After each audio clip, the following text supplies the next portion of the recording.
Jack and Roxanne aren't available today. Jack's got an award that they're going to get today, so they've asked me to do the Q&A. Today's talk is going to be on law and justice. Sometimes people ask, what are you going to do with the criminals? Well, I don't recognize a criminal. I think they're produced by society. I think that people brought up in great disadvantage, economic disadvantage, and there are some people who start out with economic disadvantage, make a lot of money, and then steal more money to add to their security. I would say they were overstressed prior to becoming very wealthy. And they figured if a man is a sucker enough to lose his wealth, they'll take it away from him. They have a lot of statements like that too. A sucker is born every minute. They have other statements like a fool will be parted with his money very shortly. Did you ever hear that? They have all kinds of statements. But justice is a word made up by people, which really comes from religion. If somebody hurts you and they're killed in an accident, you see, that's justice in nature, taking care of the problem. But most people that are killed in accidents, people say it's terrible what happened to George. They don't say, well, that's the way he lived in the past, he's paying off for it. Or in India, they might say it's his karma. But all that's made by man. All laws, all right, wrong, good, bad, are made by man. In the early days, a king would have as many wives as he wanted. But that was not considered wrong. It was considered within the framework of that culture. So it seems to me that all man-made laws come from the elite. And the laws are to protect the elitists. Thou shalt not steal. The only people you could steal from was those that had more than you. And if everybody were wealthy, I would see, unless they've known scarcity in the past, they still might steal. They still might do corrupt things, like most bankers, lend money at interest, and that is considered lawful. Who made the law? The banks. So all the laws made by man are artificial. I see a society that could be designed where people are brought up to want to learn certain things that they're interested in. Of course, when I say they are interested in, society pushes.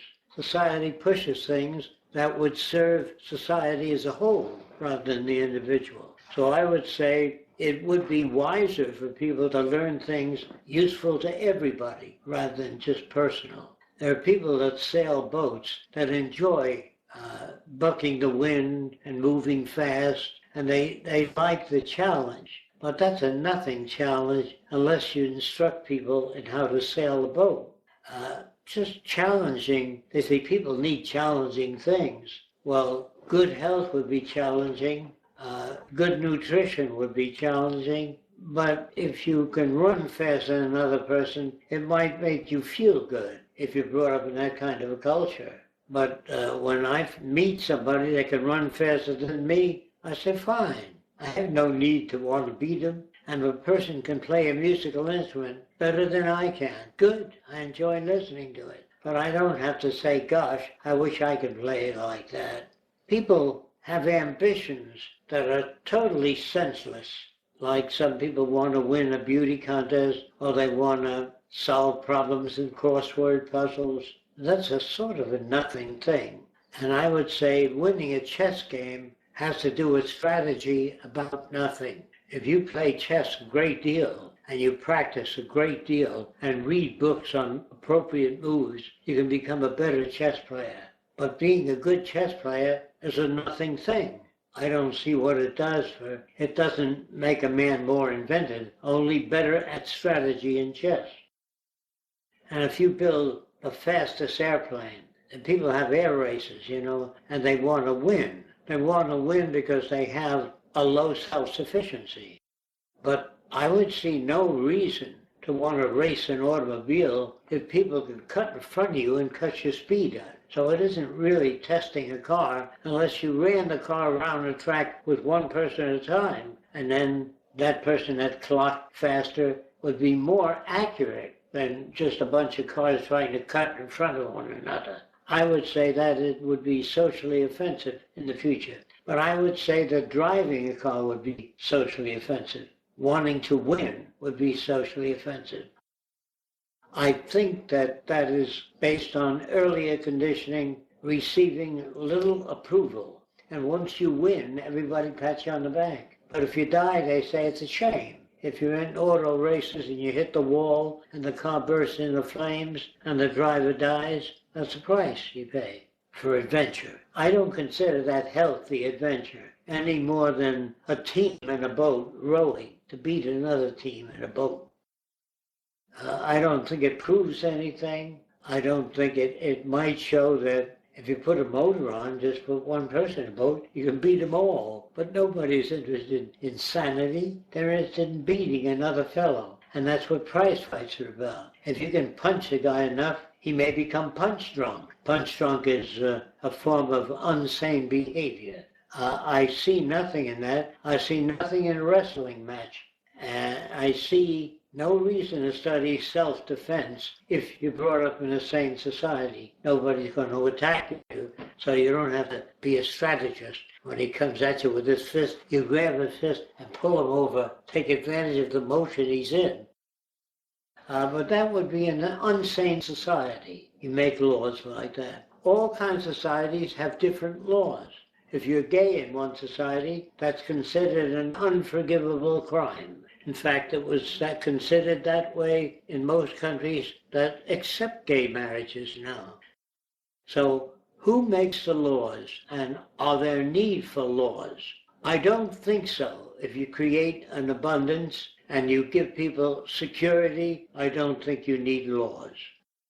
I can't conceive of a need for laws of any kind except in technology. If a person builds an experimental aircraft, I would rather that he fly it over water rather than over cities, since it hasn't been tested yet.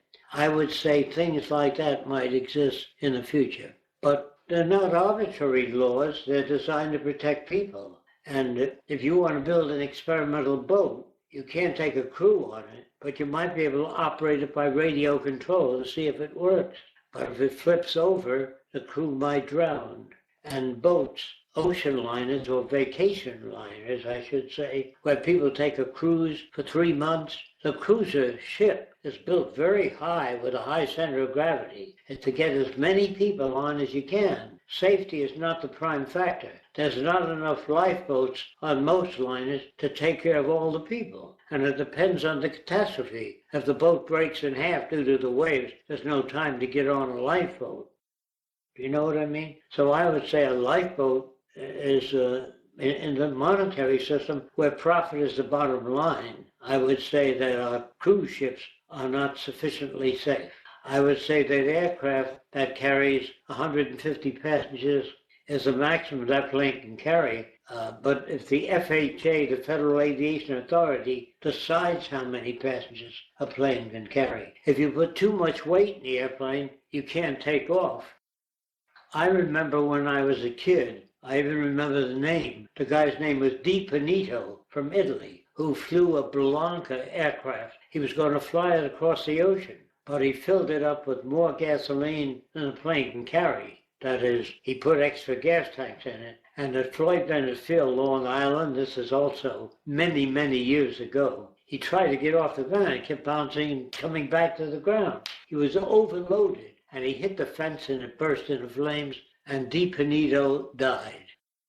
About 2 weeks later, a Japanese pilot was going to fly from Floyd Bennett Field to Japan, nonstop. Yasum Nagoya, that was his name. And he did the same thing with a Blanca. He loaded it with fuel, and he couldn't get off the ground. He kept up and down, hitting the ground, and he crashed into a wall because he wanted to secure his position with extra gas.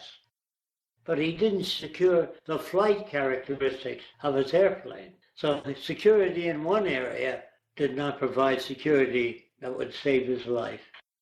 So when people talk about security, they think in terms of insurance, they think in terms of good brake job on the car. If you have the best brake job in the world, and she has a need for a brake job but can't afford it, if her brakes fail, you could die, even though you got good brakes. So I don't understand how you can develop security for all people when some people have differential advantage. I don't understand that. Now, if you can afford a better brake job, you might have a tendency to feel more secure. But if a poor man drives an old car that isn't sufficiently serviced, you can be killed, even though you got a belt, safety belt. And sometimes men that service aircraft, they're working on the airplane, there's a phone call for them at the airport, and they leave. And their wife was in an auto accident, so they go to the hospital, but they leave the job half done, and you don't know what's done and what isn't done. So no one would leave service in the future, and no one would answer phone calls, even though it's an emergency. You have to finish the job, finish the tab, finish the checklist, the landing gear, the wings, the fuel. If you finish the checklist, do you know what I mean? People can be called away today from a very, very important job. Or if an airplane pilot, I've read about this, I've never seen it, his wife left him and he was shattered. So he crashed the plane into the ground. He committed suicide with other passengers in there. Apparently he didn't concern himself with that. And when I was a kid, those of you that know what a Ford Tri-Motor is, they used to charge people by their weight at Newark Airport. If a person weighed 300 pounds, he paid more to get to travel by air because weight consumes fuel. But no, I thought that was a pretty ethical system at the time. But really, you just pay a certain amount, no matter what you weigh. So you're paying for fuel consumption of heavier people. And that might give a person a reason not to weigh as much. But I say all these laws, some of them are really ridiculous. But if you're brought up in a lawless society that's in scarcity, there's a great deal of trouble. When you live in scarcity, you have to make laws. Teach people not to steal, because you upset the culture when you steal. A man works harder than you steal his car and his hubcaps, and he says there's no sense in that. So he makes a law. Don't take anything that doesn't belong to you, or don't take anything from another person without their permission. So they make all kinds of definitions, and the definitions will disappear, all those definitions, when you surpass the economic system that requires such definition. Do you understand what I'm saying? So law is not necessarily a good thing. It's good for the established system, but an emergent system would try to deal with the problems that made the law necessary, to try to eliminate the conditions that make laws necessary. When you sit in a court of law and you sit in judgment of another person, knowing nothing about their background, but if you could see a movie of what shaped their values, you might feel somewhat ashamed to judge them. You say, gee, for the background that person had, he turned out pretty good. He only killed one person. You know what I mean? He could have killed 20 people, and some people are like that. So if you don't know the conditions that generate behavior, your judgment is immoral or amoral. You have no basis for making judgments. I don't know what it means in the Bible when it says, judge not, lest you be judged. I really don't know if the author of that statement knew what he was talking about. I don't think he meant what I'm talking about. So how do you prevent crime? Well, first of all, what is crime? Crime is a person really taking advantage of other people would be considered a crime. Using them or their labors for your own advantage only might be considered a crime. Therefore, all people that own factories are criminals. They exploit people, child labor, pay women less. So I don't know what crime means. I really don't. In wartime, when one soldier shoots 15 soldiers, he's not considered a criminal because that's considered just under those conditions. I'm sure the holy wars, the people were sincere. They killed people that weren't Christians because they were motivated by Satan. Ask any Christian. And so Christian behavior is criminal to the non-Christian. Where do you start? Where do you stop? Everybody wants to work within the laws that they know, and those laws are conditioned, and they're senseless. That's why I say we have to re-examine society. No one can re-examine society. Actually, they have to be taught a set of values that correspond to the nature of the world. But people can't think it over. They have nothing to think it over with. If they feel you did the wrong thing, Your concept of right and wrong is culture bound. Therefore, use your head, think it over. That's not possible. Do you understand? So all laws are made for the advantage group. The disadvantage, I never make laws. They write music and they say if I had the governor or the governor had me, I'd let both the governor and the jailer go free. That's written by people in jail. Because people in jail, if somebody takes something from another prisoner, he gets mad at him, he beat him up, and he say, look, we're all criminals here. That's normal to the environment. But if you were in jail and somebody removed your wristwatch at night when you were asleep, you say, that damn bastard, he stole my watch. Well, even in jail, they still have carryovers, even though they're there for robbery, breaking in, taking things that didn't belong to them. They still feel unjust has been committed. Do you understand that? They can't think of it any other way. And sometimes, if they spend a lot of time in jail, they say, I guess I'm just a common criminal. They even believe that. And if you believe that, you say, well, look, nobody respects me. They say, well, where were you the last 3 years? I was in jail. Why should a guy take a chance and hire him? You know, why should he? So if he doesn't get hired, he says, I guess I'll go back to jail. I'll try one more break-in. Maybe I can get away with it. I'll get away with it. Maybe go to another country. Whatever it is, he tries. Everybody tries to ease their condition. And a criminal is a person, usually, that's trying to ease their condition. Now, a person that makes laws that serve their interests. Is that fair? Not the interests of the poor. If there were poor people, they would like air conditioning, but they can't afford it. And in the winter, I remember during the Depression, my parents used to bang on the pipes. Did you ever experience that? They bang on the pipes because the landlord wouldn't turn up the heat. Because coal cost money during the Depression. And I remember another guy that owned an apartment house, and most of the people couldn't pay the rent, so he let them live there. But he did try to sell it, and during the Depression he couldn't sell it, so he was starving because he didn't collect much money. So he tried to get on relief. He said, you own an apartment house. He said, I can't sell it, and nobody can pay the rent. And he was right, but he couldn't get relief if you own an apartment house. Do you understand? So he says, he used to say, I starving. He was a foreigner. Say, I starving. I have an apartment house, but I have no money. And people had cars and they couldn't sell them during the Depression. Now there are economically advantaged people who bought things from people who were up to here in debt. And a pawn shop was great business during the Depression. And another great business was, I mentioned a pawn shop, people would bring their jewelry, their wares, but when a pawn shop can't even sell the stuff they got, they won't take in more stuff. When a bank repossesses cars, if they get 1,000 cars, they put them up at auction because they can't sell them in a depression. So a depression was a sad situation. Most people that lived in tin shacks in empty lots, they were about even. But if you found some corrugated aluminum, you made a better roof than a guy that used leaves. So there were advantaged, disadvantaged. Do you understand? He was somewhat technical. And there were many wealthy people that really believed that if you wanted a job, you could get it. Do anything. You don't have to be unemployed. You can go out there and get a job. But the pay was so little, you can hardly live. But they never thought, well, that's the way it is. You're a lazy damn reliever. You know, you live on relief and you want me to support you? Go get a job, any kind of job. And people did seek any kind of job. Some people did. They felt ashamed that they couldn't find a job.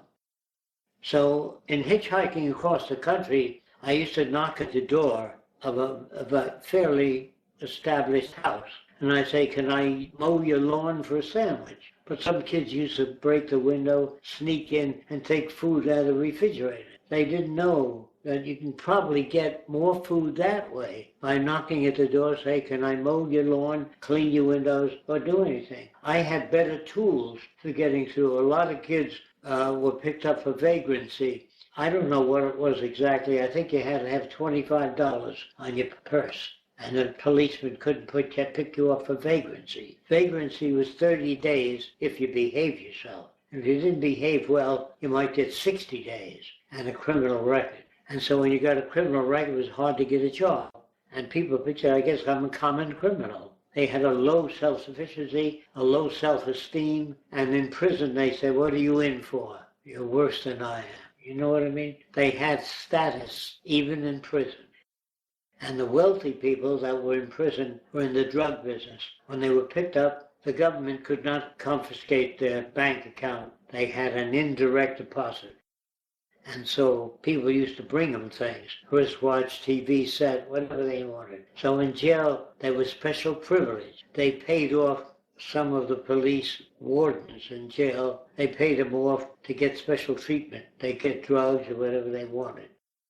But if you had enough money, you can pay off people. If you had enough money, they had one case where a helicopter landed in the jail and took the top prisoners out. You ever hear that? Yeah, in jail.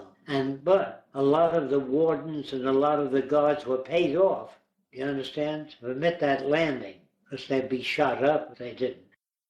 And most judges in the early days were paid off. You got, if Al Capone or some other gangster, wealthy guys, I mean, worth millions, they pay off a judge, get a lot of witnesses that say that never happened, and the guy get off, if you can afford all those witnesses. So they had laminated protection. But a guy named Dewey, who was a lawyer, said if I'm elected, I would arrest the criminals. And he arrested them, top criminals. Now Dewey did it because he'd get elected that way. So he just ordered people to do that, arrest them, pick them up. Although it was illegal to do so unless you had a warrant for his arrest. And you couldn't do that. So the law can be bent by governors if it suits their purpose.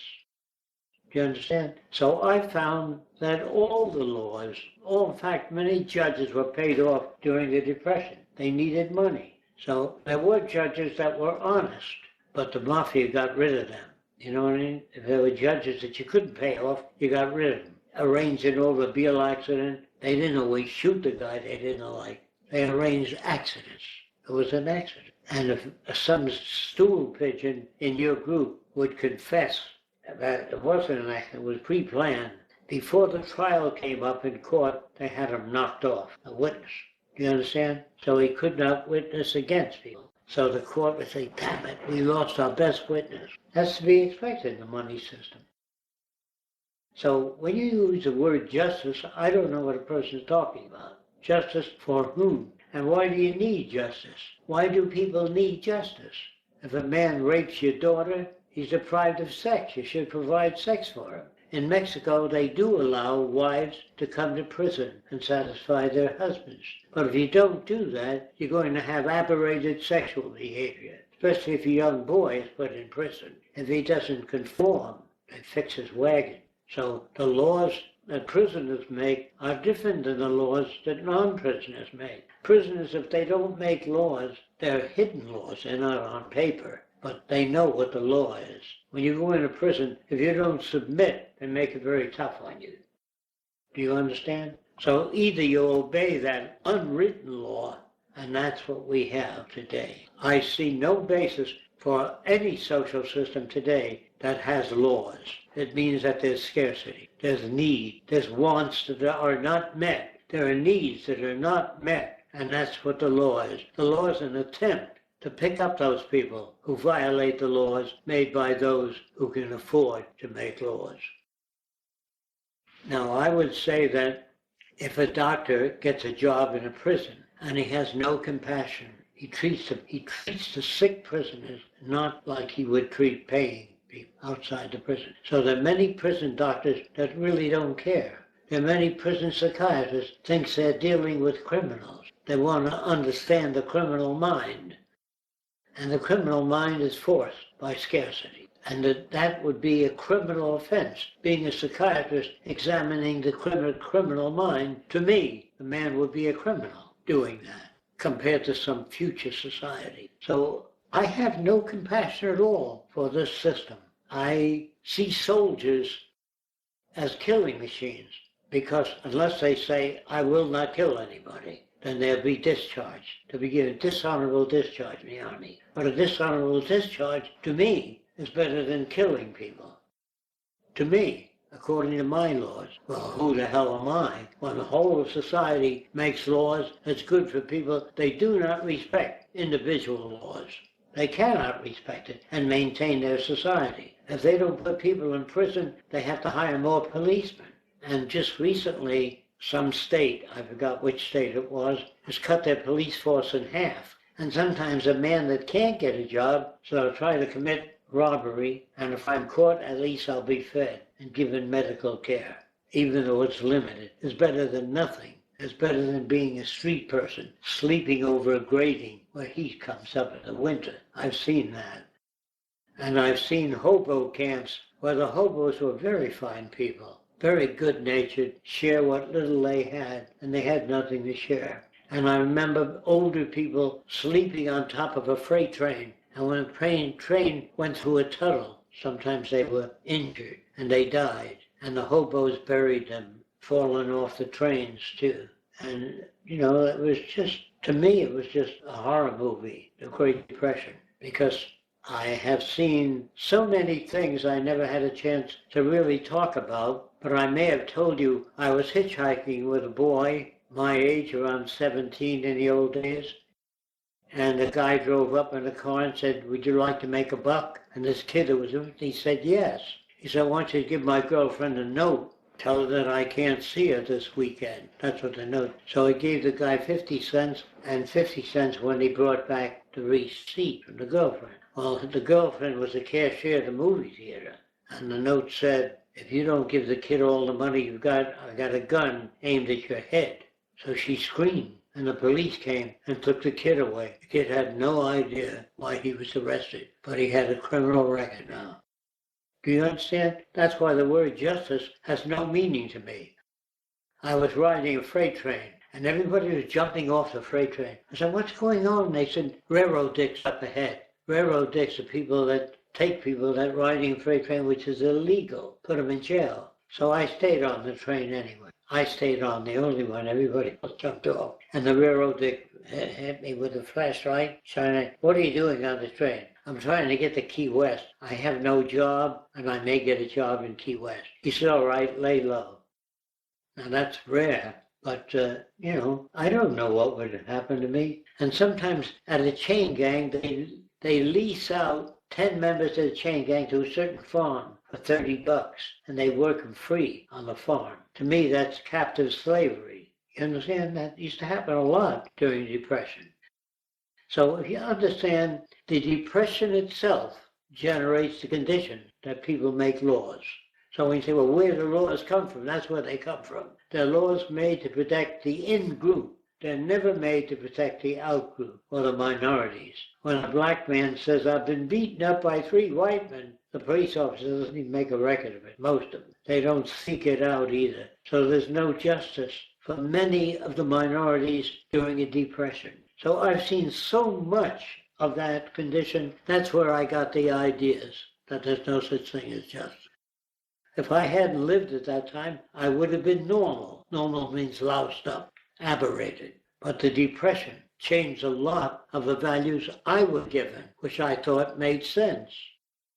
And to me, they made sense because I've known no other values until I was hitchhiking across the country. I learned a great deal, but what I learned didn't do me any good. Can you understand? I was never put in jail. I always voluntarily went to a police or prison and said, "I'd like to sleep overnight. I have no place to sleep." They said, "We have to fingerprint you and photograph you to make sure you're not wanted for anything." I said, "Sure." But I didn't want to sleep out in the cold. And since I did that, they had a slightly different attitude.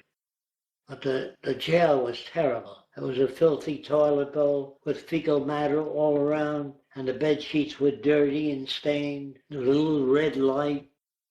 Terrible. And it smelled in there. So I just sat in the corner of the cell. It was better than sleeping outside. But anyway, there were prisoners that were there for 4 or 5 years. And since they had to behave themselves, if they wanted to get out in 4 or 5 years, they were called trustees. And they were prisoners that went around with a flashlight checking the other prisoners. And they were still called stool pigeon by the other prisoners. Stoolies. They gave the goddamn stoolie, and they tried to kill them. because they worked with the police. They snitched on everybody else. So they broke the code of the majority of prisoners. Stoolies didn't live too long in big prison. So there were very few stoolies, but all they needed was one to tell the police what's going on. There's a prison break planned for this Sunday. This is a stoolie. So police were prepared for it, with tear gas and all that. But they got that stoolie. They broke his neck or they cut his throat or whatever weapons they had. You understand? The prisoners had to develop a set of ethics that served their needs. Do you understand that? There was never a prison that I read about where no code of ethics existed. There's always a code of ethics. And there's always laws in prison, although they're silent. They're not written in a diary or paper. It's an unwritten law. It comes about of necessity. So, do you respect the law? I have no use for it. Will I violate the law? No, because the price is too high. I cannot live according to the law because it doesn't make sense. No law ever made sense to me. Human behavior never made much sense. So I didn't even know when I was a kid, I didn't know whether people were alive or not because they lived in accordance with the law. They lived in accordance with the values of their culture, and that isn't Billy James. That's somebody else that they grabbed when he was young and taught him the law, and they taught him a profession. That isn't you. If you're an American, that isn't you. If you're a German, that isn't you if you're a Swede, a professional Swede. You know what I mean? You're what they want in Sweden. So when a person says, is there a place for individuality? Yes, it's called prison. Being ostracized, that's a place for you. So nobody is really free. They're victims of culture. I am a victim of culture, but I've come to a set of patterns of behavior which will enable me to survive in an admired society. I think most people do that to some extent, but they still feel that society knows best, that the laws are made to protect people. And there's nothing I can say about that, but I'm putting this out so that you might understand something of what I'm talking about. The society you live in cannot be just. It cannot be fair. It can only carry out the standards of the society you live in, which are determined to a large extent by scarcity.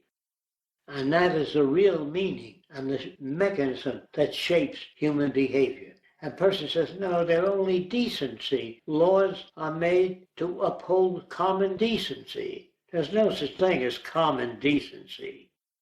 All those are man-made. All concepts of decency are man-made.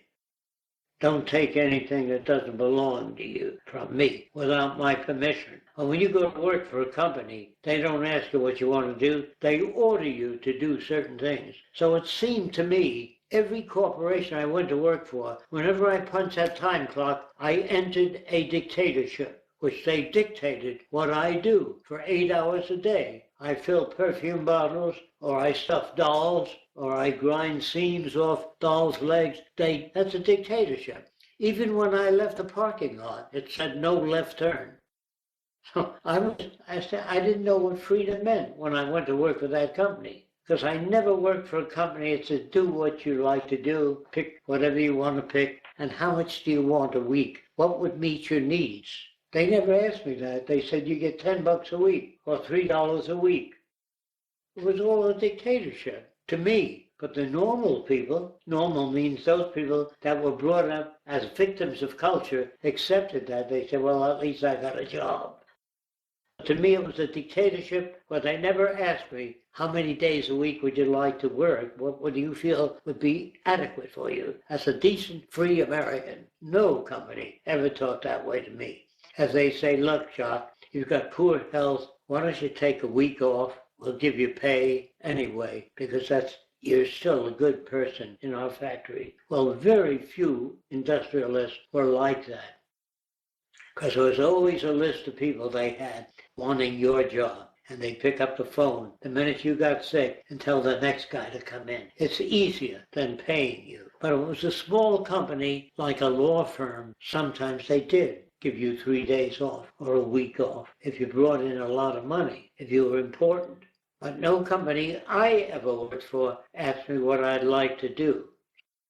When a person bought a married couple a home and a car, they gave them a damn good start. If you have wealthy folks and they can send you to college, which increases your earning capacity, you might even want to uphold the law. A lawyer feels that he's upholding the law, some of them. And very few lawyers, except guys like Clarence Darrow, were lawyers that worked against themselves and their profession. Very few people write books on the insufficiencies of society because the book would not sell. Do you understand that? Why I'm a businessman and how I got through the Depression. That's what they want to know. Businessmen want to know, how can I survive hard times? They don't want a book out saying what's the matter with a businessman. They don't want those books. And if a publisher publishes your book, and if it doesn't sell, he gets the brunt. But if you how to be successful in hard times, that book will sell. And the professions that were successful during the Depression, or a sign business, selling out, going out of business. Those sign painters made money until people pre-printed those signs. And you can go and buy a sign in any hardware store, house for sale. Nobody had to paint it anymore. And I told you another business that was successful. This guy wore a strap around his neck with a big coffee pot. And he walked down the street, and for 15 cents, he gave you a cup of coffee, a sandwich, one cigarette, and a piece of chocolate. That was a successful business until a lot of people bought the coffee pot. They were wiped out. Whenever you do anything successful, when the ballpoint pen came out, it's a rolling pen. It was better than dipping into ink. And it sold for $10 to $15. And they sold a lot of those pens. So one company infringed on the patent.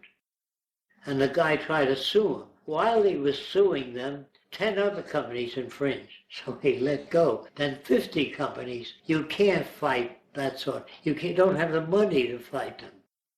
So there are many patent infringements and lawsuits continuously. China does a lot of that. It picks up ideas and doesn't pay for them. It doesn't have to. Why should they? You could maintain the competitive edge if you fringe on other patents. Do you understand? Okay. So don't keep asking me, is there ethical laws in the Venus Project? There are no laws in the Venus Project because there doesn't have to be laws. People do what they've been trained to do to help everybody advance, including themselves. The longer society exists, the sane, the higher the standard of living. You don't need laws, you don't need presidents, you don't need Congress, and you don't need a governor, and you don't need police if your society is saner. The transition, I always said, will be painful, because you're moving from one system to another system. And there'll be those that have been so indoctrinated by the old system, they will give you a hard time. So the transition will not be easy, because I don't see people saying, sure, let's help one another. I can't see everybody doing that, because they say, what's the bottom line in that society? What's the catch? You know what I mean? Are you trying to enslave us? Work for nothing? What do you get out of it? You know, people are very suspicious of anything that promises a saner world. In fact, the more you promise, the more suspicion there'll be against you by people who've been brought up to suspect people that promise good things. If it sounds too good to be true, reject it. They've got all kinds of statements prefabricated, ready-made. That's why all transitions met with a great many problems. Ethics and the future. Seeking law and justice. The seeking of law and justice. Yeah. I'm just saying that the way the setup is, it leads certain people of disadvantage, such as education, not having had enough education, or not being able to read or write. They get disadvantaged jobs. Even if a black man graduated from high school, they had him clean the toilet. Do you understand what I mean? They did not give him a job right away. In the old days, they gave their priority people, like themselves, the whites, the best first choice. Now, I remember in the court of law in the South, I remember a man getting up saying, if the black man was treated unjustly, and he explained that in a court of law, the white man would say, are you going to take a nigger's word for a white man's word? in a court of law in the South, and the black man had no chance, even though he told the truth. Telling the truth didn't get you anywhere. So the law was not necessarily rigid and protected people, although there were few judges that were ethical, but very few. They had their notions. And whenever they saw a Mexican, they looked at him with suspicion. When they saw a black man, they looked at him with suspicion. When they saw a peasant from another country with a thick dialect, they looked upon him with suspicion, because most underprivileged people were not as ethical as privileged people, meaning they didn't carry out the law entirely.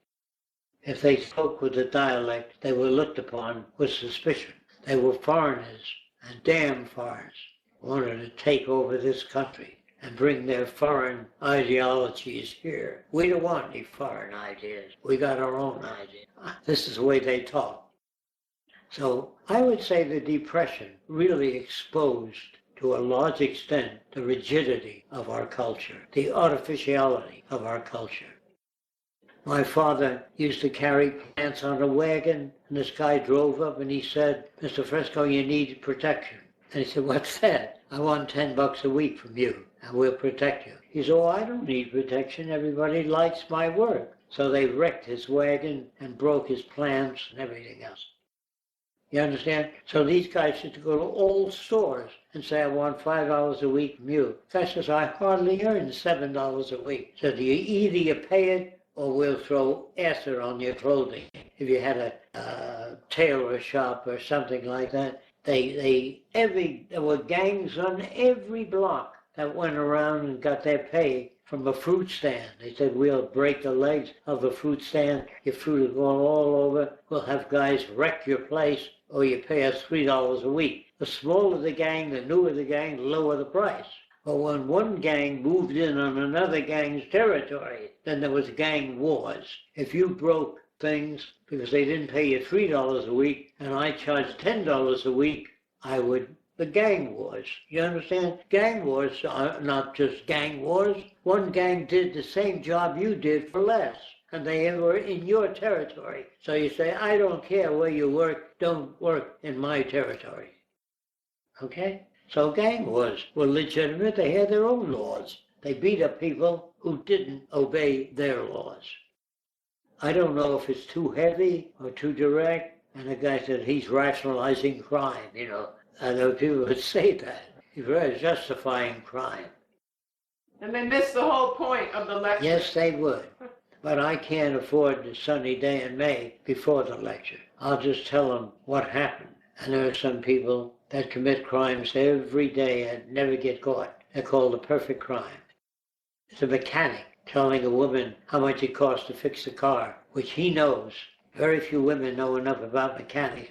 There are people that are foolproof, like banks. They can charge you a certain amount of interest, which may be heavy for you. And you wind up owing twice as much as you paid for the house.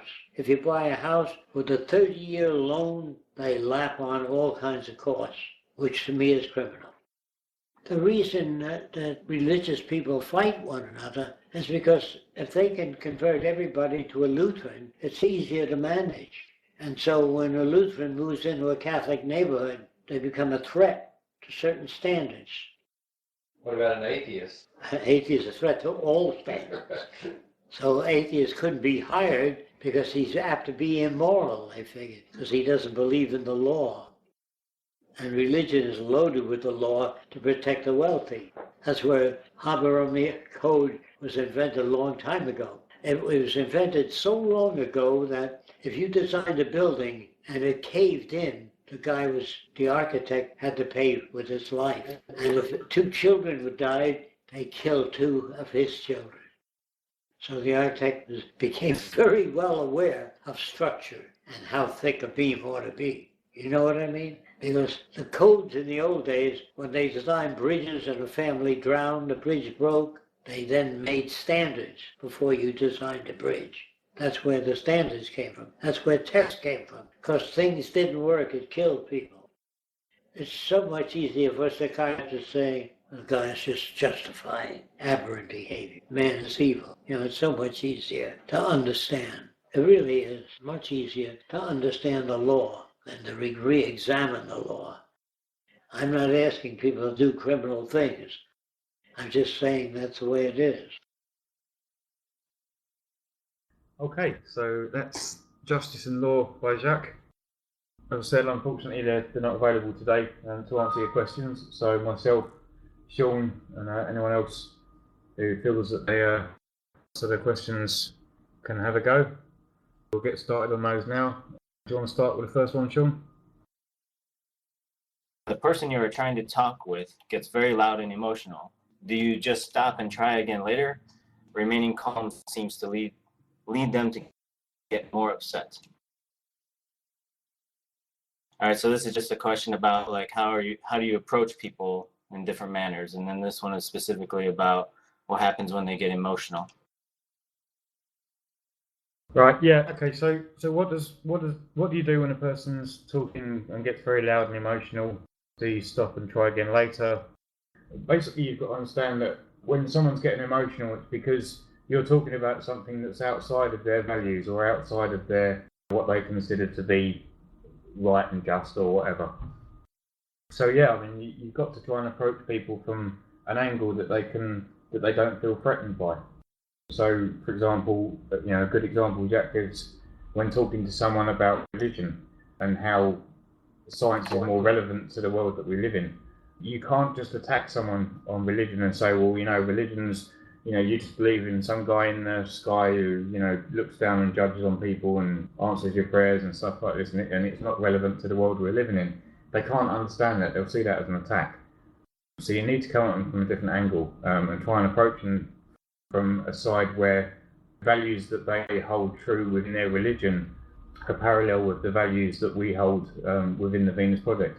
So it's really a case of trying to understand where that person's coming from, why they're getting upset, what it is that you're saying, what part of what it is that you're saying is causing a rise in that person, and then trying to find a different way around getting to the person on that level. Also, something that Jacques would say would essentially, you're speaking to their values, but also don't spend so much time on them. Give them a tool or two if you can, and there's many possible tools. We can go over that later, but give them the tool and send them on their way. And hopefully down the line, they will utilize that tool and begin to utilize other tools, which will then allow them to understand and comprehend these concepts. One of the places you see this in sort of everyday play is on Facebook, for example, where you see people going into these huge long debates lasting days or even weeks with the same person and just hitting a brick wall with it. And whilst you might feel that this is good for your communication skills and how you explain the Venus Project and the values that we're sort of promoting, your time would be so much better spent on sort of, instead of just on one person, spending a week on that person, to spend one day on one person. You do seven people in a week that are actually inquisitive towards this direction or at least sort of on their way to this direction. So it's really, you sort of have to weigh up the pros and cons of how much time you're spending on a specific person and whether that's really worth it in the long run. Okay, so next question. What about animal rights? What will be made in the Venus Project in that way?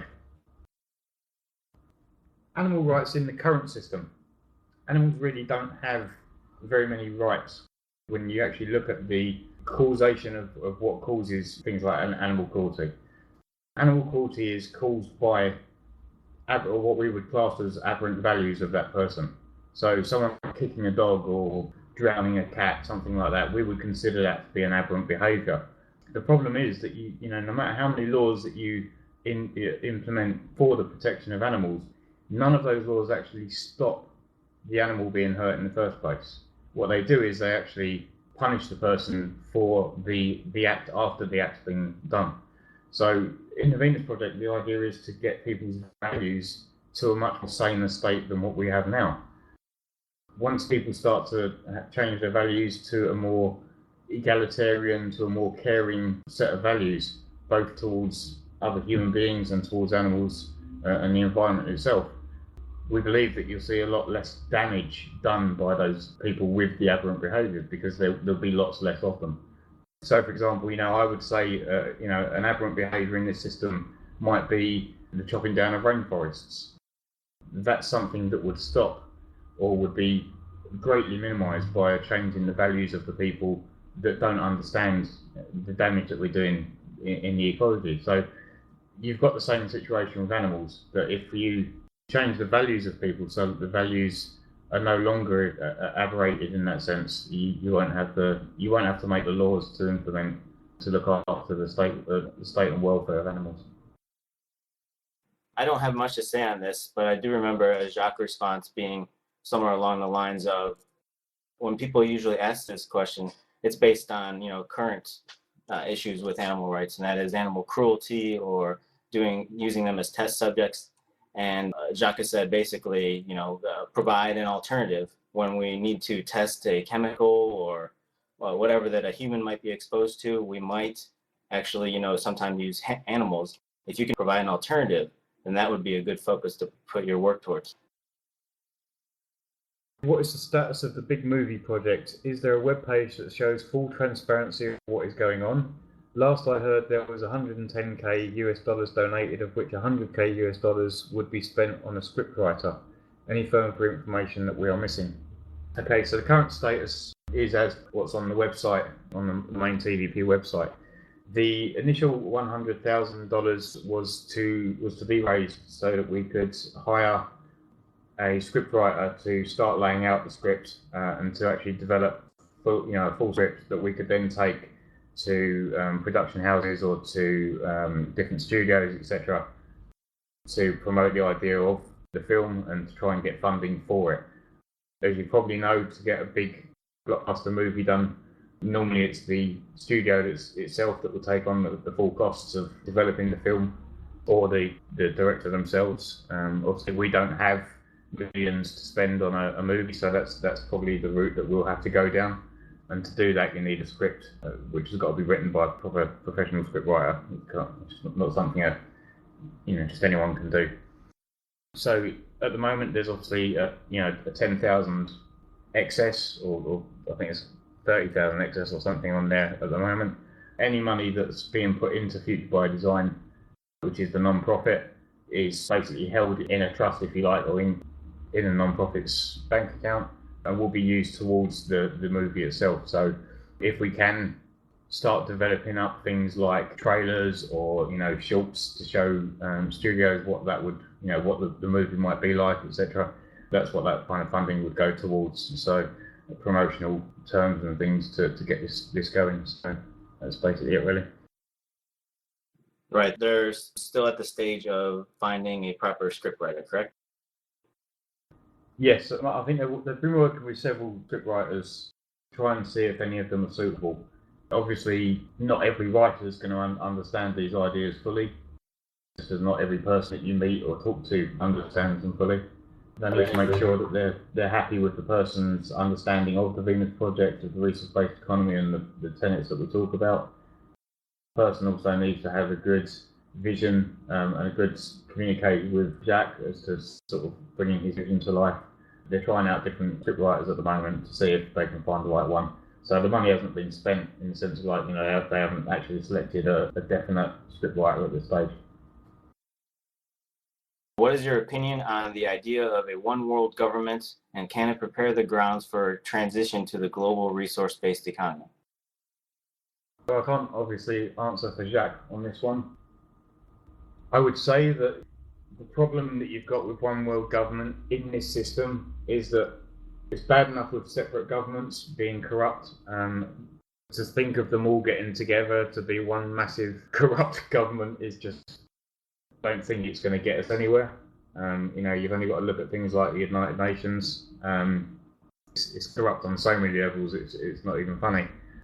I personally can't see politics being any solution to any of the problems that we've got. I can't see it personally being a transition towards a global resource-based economy, but then I could be wrong. Will we start raising cows and pigs to use as food, or will we create alternatives so we don't need to enslave animals anymore? I've definitely heard discussions about using alternatives and actually creating proteins such as meats and to help us sustain ourselves if we so need it. but most of the focus is on the vertical agriculture and therefore a stronger vegetarian diet. Something to add to that, really. Basically, to think that we're going to have massive changes in the way all human beings on this planet are going to eat or behave instantly, it's not realistic. What's going to happen is we're going to have a gradual transition of people's values, of people's behaviours, of the system itself into what we call a resource-based economy. So in the short term, I can't see really all of the world's just suddenly going to stop eating meat, and that we're not going to continue with pig farming, and that we're not going to continue with cow farming and all the rest of it. In the long term, obviously, as far as animal rights are concerned, it's certainly not the perfect ideal solution to carry on killing animals for consumption.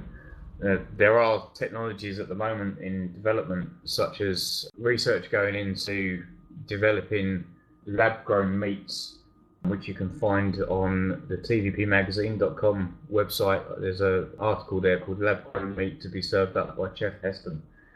This is something that's in its very, very early stages, but can definitely see within the next few years to the next decade or so that lab-grown meats could be a complete replacement for our current practices of killing animals for food. So I think in the long term, it's not something that will be continued. Right. Without monetary incentive, it would be less likely that there would be factory farming of cows and chickens and pigs, which is really where a lot of the outrage comes from, because those conditions are just horrible. So just removing that incentive alone would likely lead to just regular farming, where it'd be free range. And that's a much more quote unquote humane style of raising cattle. And Okay, next one. Americans value freedom, privacy, and individuality. What would be the best way to promote TVP to Americans? the same thing as before, it's appealing to that value system, but also not using too much of your time.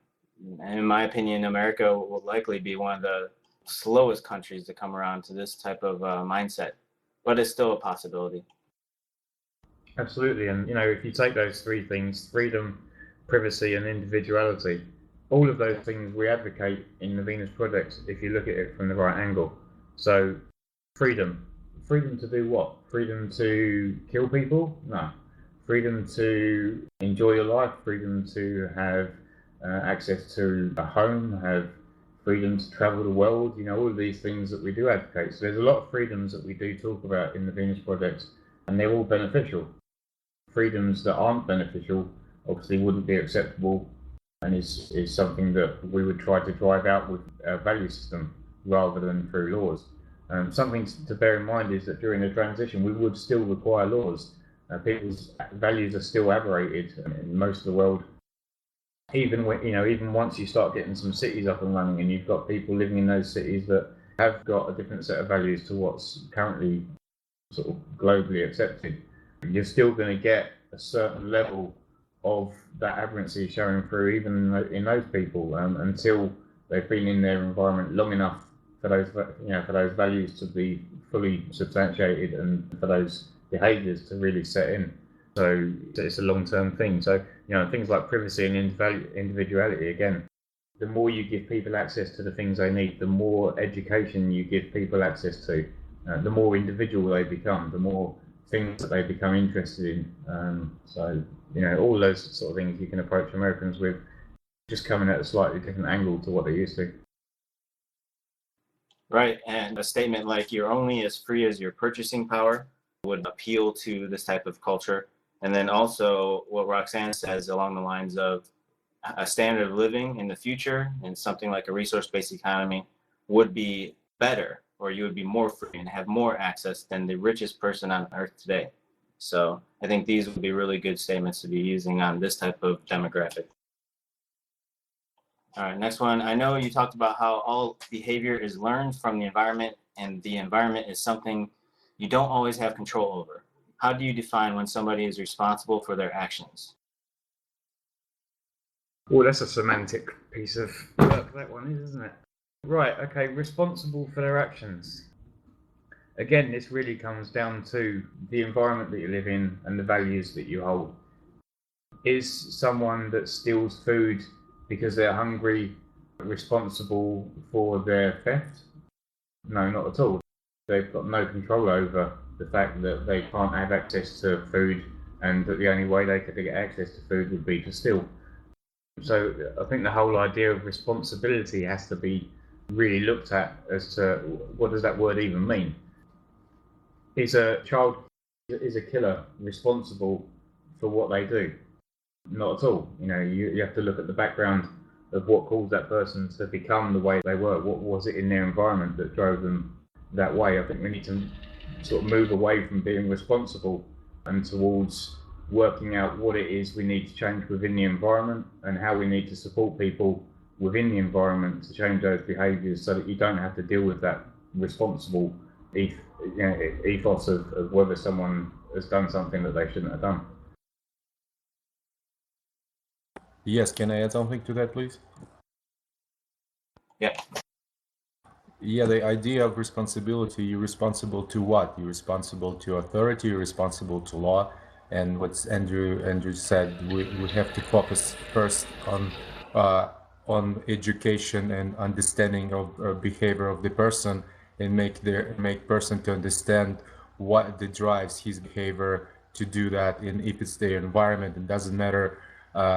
In a sense, I feel nobody responsible for their behavior as long as they don't understand.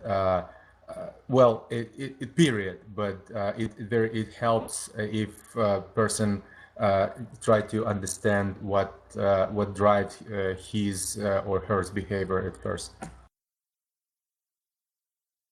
Just saw in the chat there from Sarah, it's fine to change the cultural triggers for that behaviour, but what about dealing with that person right now? Something myself and Jack discussed in a couple of weeks ago. A similar kind of question came up, and basically what we were saying was that to understand that we're in a transitionary period, you cannot go from the state we're at now with laws, police, prisons, etc., to a state of no law, no prisons and no police. It would be absolute chaos with the value systems that are in place. It would be absolute chaos with the behaviours that are currently in place. And this goes from all levels, from the high level corruption of politicians and bankers and businessmen, right the way down to petty thefts or the in-betweens of murderers, etc., etc. So during the transition, we would still need to have incarceration of people that are considered to be socially problematic, people that kill, people that rape, people that molest children, people that suicide bombers, things like this. All these people would have to be incarcerated to protect the people in the society during the transition. But we feel that as you educate people, and it's going to be a generation thing, as you educate each generation, the level of aberrancy, the level of aberrant behaviours, the level of problems that you see in the environment that you've got will become less and less over time, for each generation as they grow up in the new system. So eventually the idea is that you get to a stage where those behaviours are no longer part of your social or cultural makeup, whereas at the moment almost every human being brought into this current system is going to be aberrated to a certain degree depending on their particular environment. Did that answer your question, Sarah? Yeah. Cool. Okay, next one. How do you see a transition from a law society where people need an authority to satisfy their need for justice to a society where the law, I believe it's supposed to be law, the law will be common sense and a similarity with natural law? We pretty much just covered that one with the whole education and the generational education. So I think that's pretty much covered. Yeah, I think so. I could just answer with one word. That would be the education, and then just time. Unfortunately, it will take some time for people to adjust. Some estimate a few generations for us to adjust completely out of some of these aberrancies. Absolutely. I mean, if you look at the values of people, let's say 400 or 500 years ago, thankfully, through generations of people dying off, those values tend to will get lost over time. So We don't go around burning our neighbours on stakes anymore. Thankfully, those people died out and their young came up and were brought up in a slightly different environment that was slightly more sane than what it was previously, although that's debatable.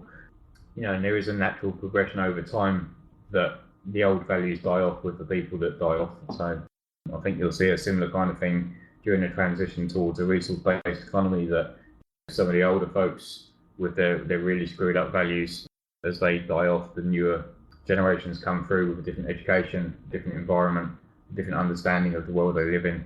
You'll get a different set of values. May I just add something there, please? Sure. Thank you. Just to say that I think also once we get rid of things such as publicity and marketing and all these things that twist our perception of who we are and what we need, I think this will speed up a great deal the process. Once we've got rid of those negative influences, I think it will help greatly in the improvement of how we behave and so on.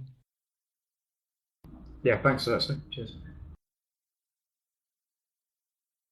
Does Jacques think a competent democracy could be a positive step forward towards an RBE? And I wish I had a recording of him just saying, no.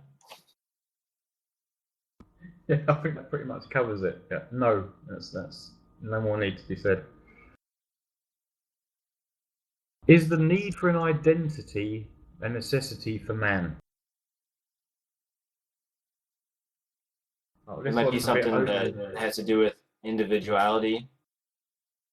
I cannot answer this question very well, but I could say that something like me needing to be me and needing to have this and that, I could argue that that was a learned behavior. Yeah, I'm assuming, and this is just an assumption from this, is the need for an identity a necessity for man? I'm wondering whether this applies to the kind of social identity, i.e., I'm a policeman, I'm a doctor, I'm an engineer, or whatever. No, I don't think that's something that's innate and required by human beings. I think it's something that's generated within an environment or within a culture. You tend, if you look at sort of tribal life in Africa, or like when Jack visited the South Pacific, you don't get that social identity of I'm a specific type of person within my society. So it's definitely very cultural in its background. Yeah, and we don't born with identity. This is learned, completely learned, because the example of it can be kids who was left in the forest or abducted by apes or lived with the wolves. We have, or even with dogs, we have these examples. A recent example in Ukraine, a little girl was abandoned with parents, and she was raised by a dog. And almost 8 or 7 years, she was completely behaving as a dog, and she get through very painful process to adapt to human values, and she's way behind of her peers in development. But if the identity, what we mean by identity in this culture, and what the parents told us, what the authorities told us, where you're a boy or a girl, you belong to this group or belong to that group.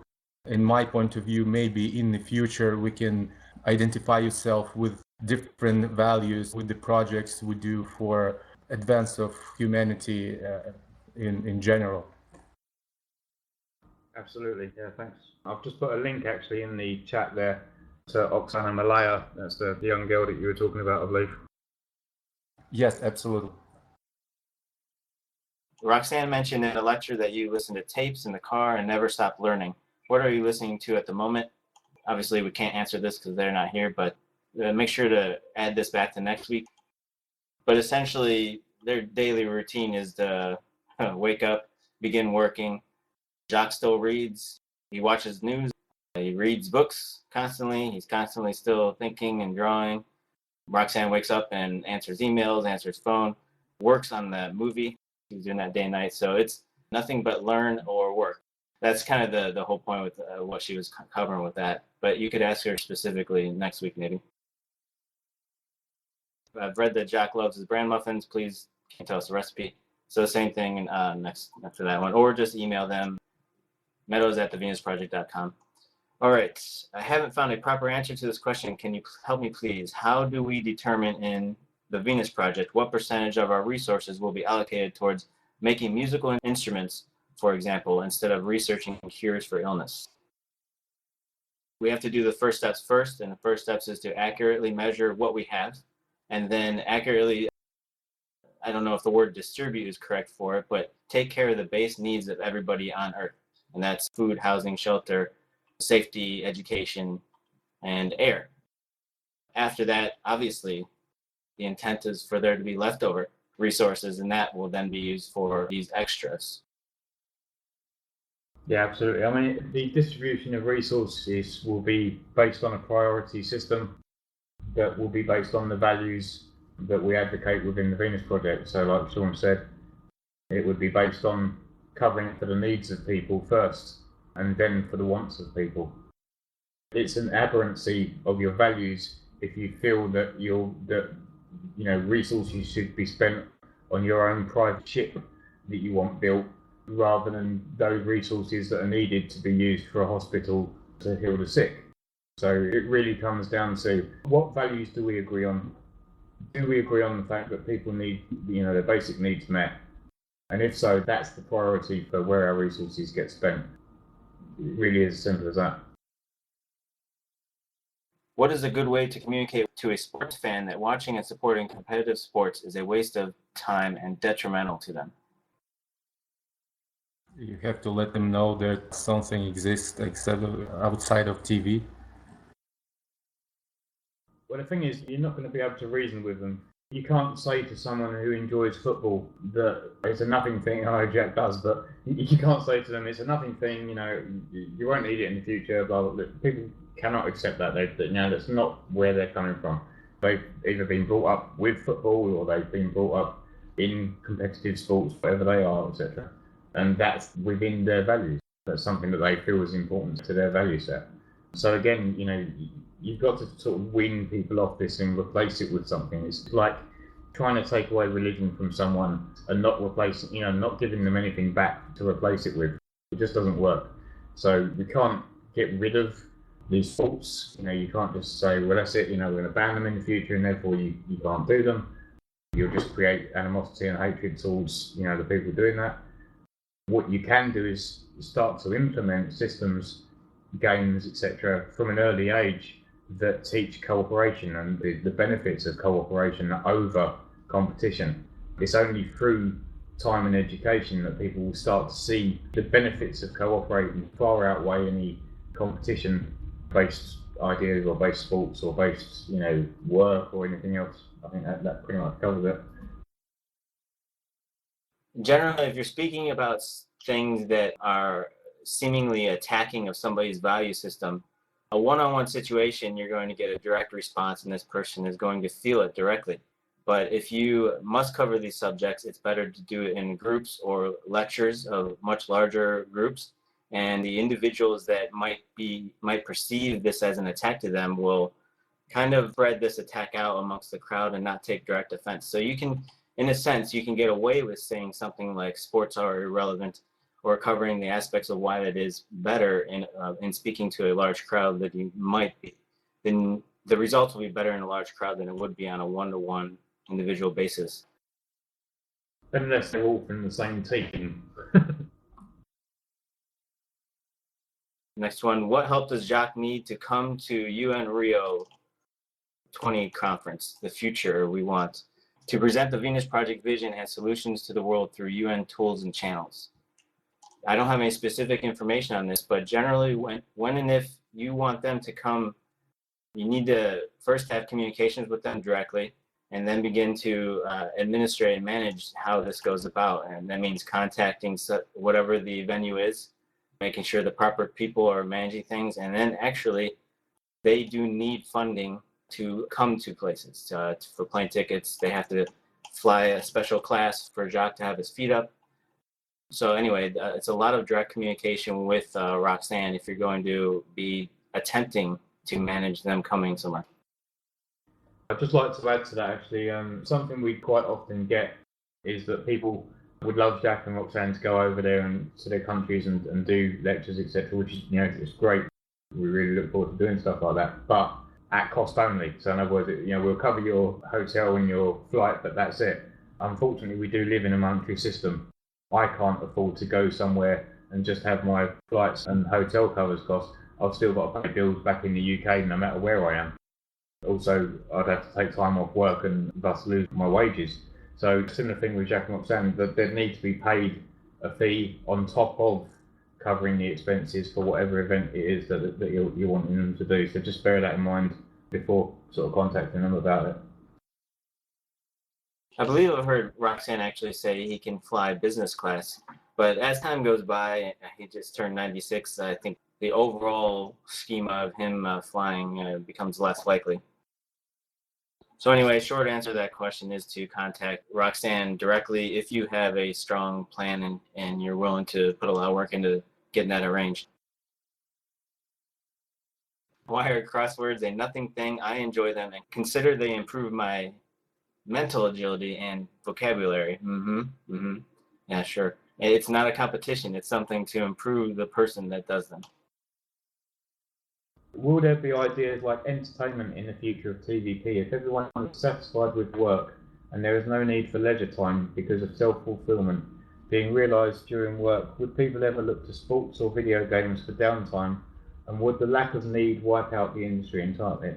Or would the lack of need wipe out the industry entirely?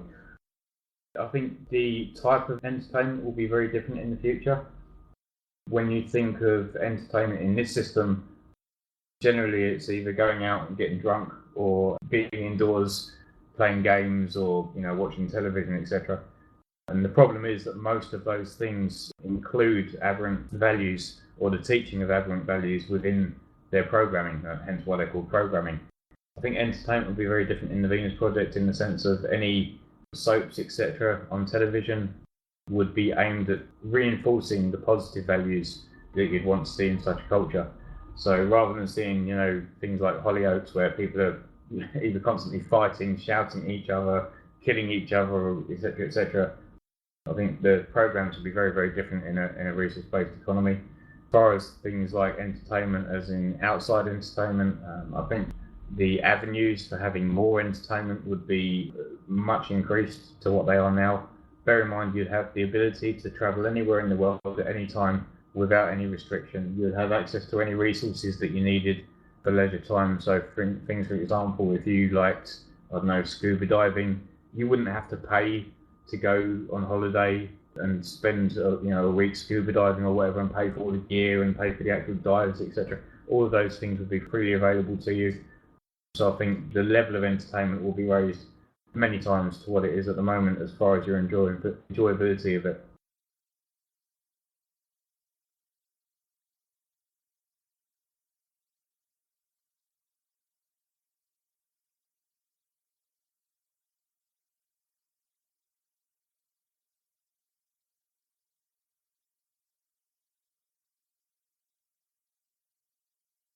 Okay, so just wanted to do a quick announcement actually while I've got a lot of you here in the room. I've made a couple of announcements on the various Skype groups. I'm not sure if all of you are in those or not. Basically, over the past couple of 2 to 3 weeks, I've been working with Andras Biro on a new email system that will basically make my life a lot easier in the sense of building up an actual administration team for the emails coming into the Venus Project, for general inquiries and team inquiries, etc.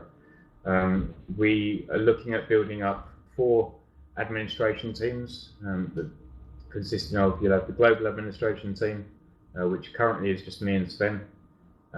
You'll have the TVP support administration team. They'll deal with all inquiries for the TVP support teams, which you can find details about on the Venus Project's website. We'll have a TVP core and a TVP design administration team. Again, they'll deal with all inquiries that are forwarded from admin@thevenusproject.com, and they'll deal with all of those inquiries and forward them to the relevant project coordinators, etc. If you're interested in actually helping out with the emails and actually being part of the team dealing with that. Bear in mind, this is a it's quite a big job. It's pretty involved. You need to have a good understanding of the Venus Project and the concepts that we talk about. And you need to have a good, have a really helping kind of attitude, because a lot of people, we get various types of emails, everything from general inquiries to people that are depressed and want to kill themselves, and are looking for some kind of hope. It really does vary the kind of emails that we get. So you need to be quite an understanding person to deal with those and have the time available to do that. We're looking at possibly building up a team anywhere up to 6 or 7 people per team, so that it limits the amount of time each person has to spend answering emails. So if you're interested in joining any one of these administration teams, please contact me at admin@thevenusproject.com, and we'll get you started with that. Obviously, one of the things that we'll be doing is a kind of test where you get a set of sample emails, and we'll see how you answer those. And then there'll be a short interview just to go over, the sort of details of each of these teams before we actually accept anyone onto them. So again, if you're interested in those, it's admin@venusproject.com. Just say which of the administration teams you'd be interested in joining, and we'll get going on that. Thank you very much. I'm going to shoot off now. I've got to make a call to Roxanne and chat to you all next week. Thanks for coming, Andrew. Thanks for your help, Shawn, and we'll see everybody next week, which is April 29th, 2012. Thanks, Joe.